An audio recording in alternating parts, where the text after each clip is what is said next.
The first snow of the season arrived quietly, drifting down like a held breath finally released. It dusted the high pines, softened the jagged rocks, and turned the long valley silver. From the ridge above the river, Jackie stood with her binoculars pressed to her eyes, scanning the familiar sky. She had been coming to this lookout for years, ever since she was old enough to carry a thermos and sit still long enough to watch. Every winter brought the same question, the same hope. Would they return? A sharp cry answered her before she saw them. Shadow came first, slicing across the pale morning like an ink stroke, wings wide and steady. Jackie smiled. She always knew him by the way he flew, confident and calm, as if the wind itself had made room. A heartbeat later, Jackie spotted the second shape, smaller but fierce, cutting tighter turns. "Jackie," she whispered, laughing at the coincidence of names as she always did. "You're back." Jackie and Shadow had returned to the valley again.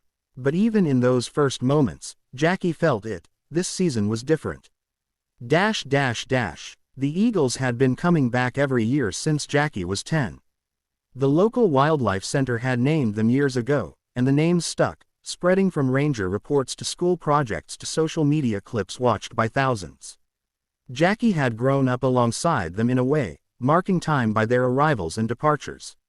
But the winter of 2025-2026 wasn't like the others. For one thing, the weather had changed. The cold came late and uneven, broken by strange warm spells that melted the river ice just enough to make it dangerous.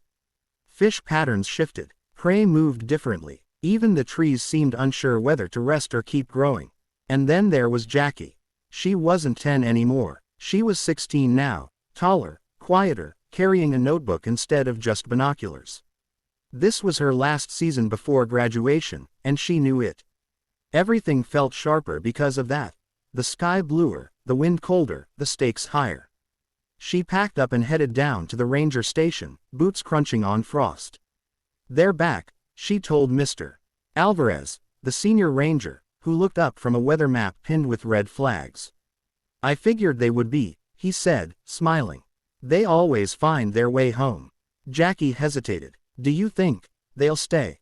Mr. Alvarez studied her for a moment. "That depends on how the season treats them. And how we do. The first weeks went well. Jackie and Shadow rebuilt their nest in the tall cottonwood near the bend of the river. Jackie watched them trade branches, Shadow bringing thick sticks while Jackie carefully fitted them into place. It was teamwork refined over years, a quiet conversation made of movement. Jackie sketched them every afternoon after school. She noted the times Shadow hunted, the routes Jackie flew, the way they took turns guarding the nest. Her science teacher encouraged her to turn the notes into a research project, maybe even submit it to a youth conservation journal. But the signs of trouble crept in slowly. The river swelled unexpectedly after a midwinter thaw, flooding the lower banks. One afternoon, Jackie noticed Jackie the eagle circling longer than usual, her calls sharper. "Shadow,"